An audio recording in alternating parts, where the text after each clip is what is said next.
Do you have trouble to manage your daily activities? Do you face difficulties to concentrate and finish the tasks you planned? The Pomodoro method is a popular time management technique that will help you to have a clear strategy to organize your time, gathering it with your life goals. Through this video, you will understand how this method works and how you can apply it to your life. The Italian Francesco Cirillo used a kitchen timer in the format of a tomato, in Italian pomodoro, while he developed the technique.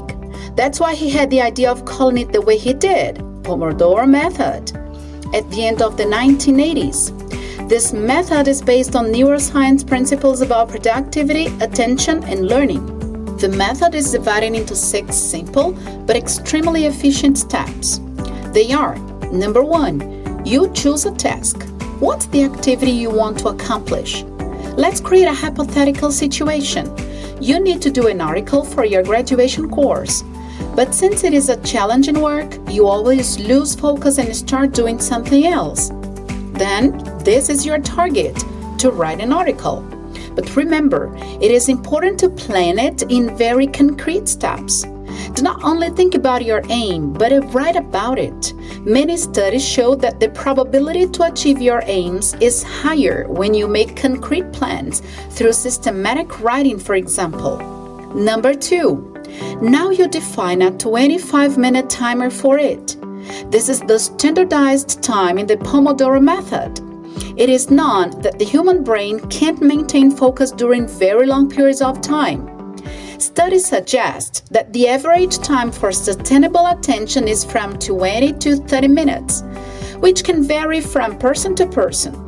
The Pomodoro method is aligned with this natural human limitation, taking as much advantage as possible of this attention window task before it starts to decrease.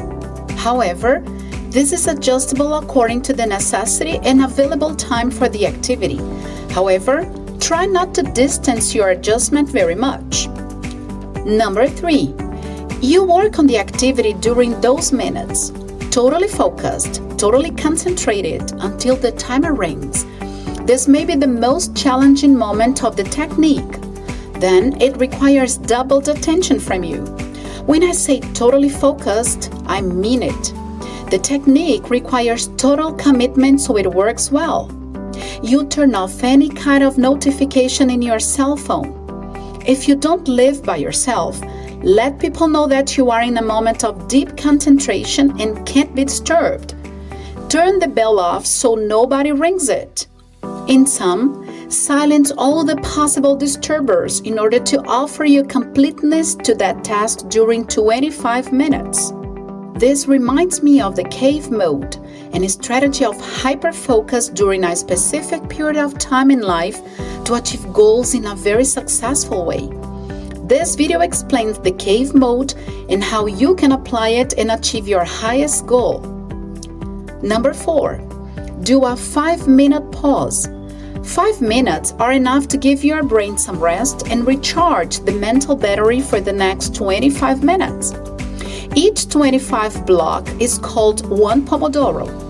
Using these regular small pauses avoid mental fatigue due to the very long periods of uninterrupted work. Such strategy prevents the so unwanted procrastination. Neuroscience explains procrastination is related to the amygdala, which is a paired structure, although both are considered one brain area inside the temporal lobe. It is a key part of the emotional controlling processes. This region of the brain responds to stress and anticipation of hard tasks. The Pomodoro method helps very much in this aspect because the division of big tasks in less intimidating steps reduces the activation of the amygdala, making the work more achievable. Number 5, now you repeat the cycle. After 4 Pomodoros, you will start using longer periods of pause from 15 to 30 minutes. After this period of studies, 2 things will happen. Number 1, you will have very productive minutes, which will be efficient in the advance of your article writing, and you will notice that. The fact that the job is happening will motivate you to keep going on with the method due to its effectiveness. And number 2, naturally, your brain will feel the necessity to rest some more because of the deep effort put in each Pomodoro block. Finally, number 6, you reevaluate all the process. You ponder your goal, the minutes used, how your body and mind behaved towards that, how much you produced in terms of quantity and quality, and you plan your next Pomodoro. This step is essential for adjustment. For example, if you are not so used to studying and consider this a long period of time, you can start with less so your brain has time to get used to the technique. On the contrary, if you observe it was a short period of focus and study, you can use some more time before taking the pause. These small adjustments will help you understand your own reality. Also, the small achievement conquered will balance the dopaminergic system through the reward psychology. Concluding something important for you releases dopamine, a neurotransmitter associated with the sensation of pleasure and motivation. This cycle of small victories creates a system of positive feedback, motivating its continuity. This systematic and methodic strategy facilitates to manage time and task. It is just like behaving to build a big wall, but dividing it into lines of bricks. You plan line per line of bricks. It is not a big issue. It's achievable. Line by line, after some time, you will have built a big and tough wall.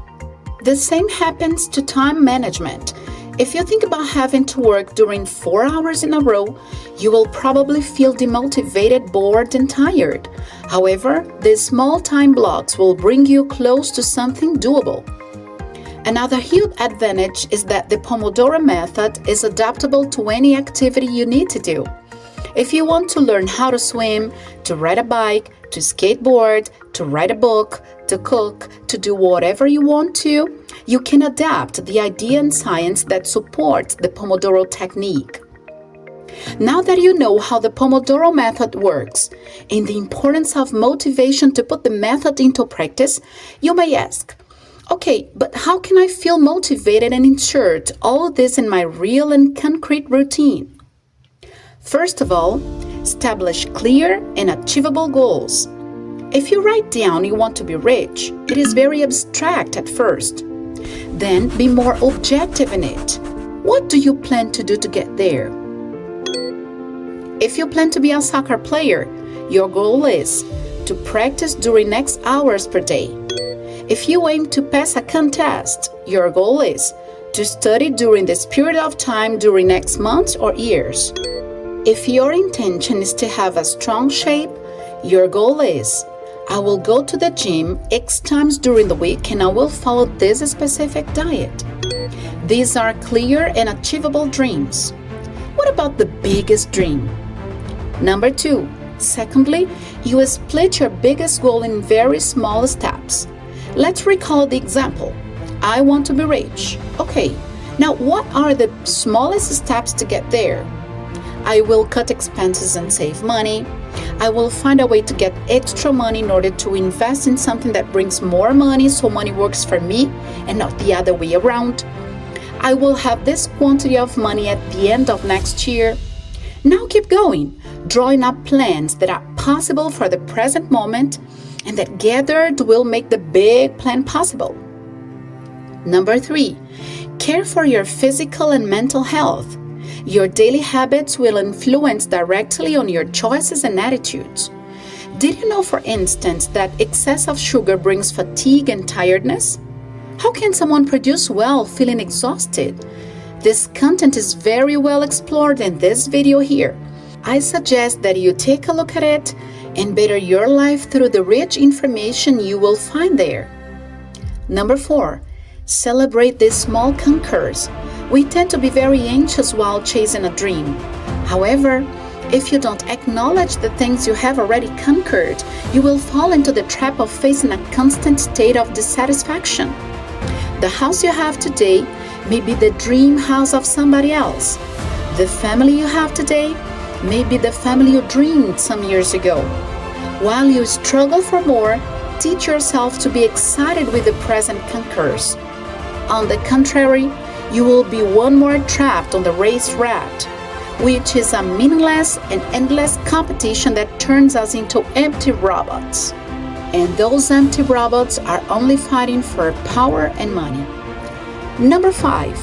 Finally, if you have done everything that is up to you, now it is time to have faith and believe that you will reap every single seed you have been sowing. Remember, you are a doer, and as a doer, you follow your own path to a better life. This is the target. The channel that leads you to be a better person and hit the target to a better life. If this video helped you somehow, then subscribe, click the like button, and share it with a friend. See you later, doer.